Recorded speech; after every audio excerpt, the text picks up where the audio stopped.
to auto mode.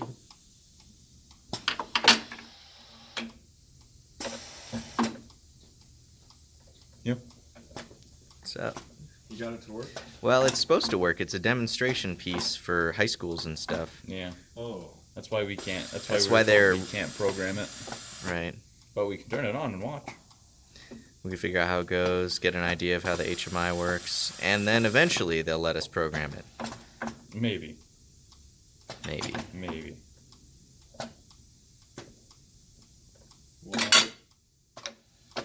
And it takes it apart and then it does it again. Mm-hmm. Except that it won't go because there's a part. Yeah. So if there's no part here, so if I put my finger. Yeah, that's a inductive one. It's an inductive. I'll put a part there, then it'll begin. That's dope. Fun. I would let it go. And let it fault out again.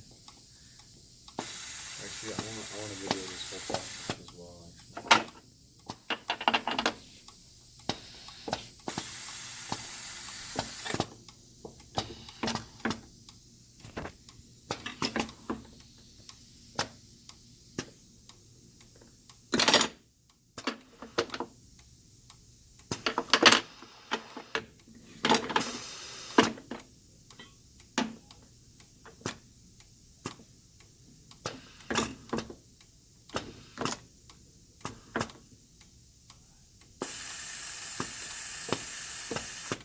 That vacuum doesn't go off until that rotary arm is all the way over.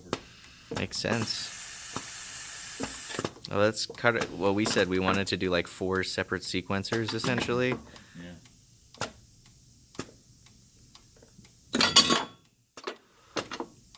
Dang. That's way cool.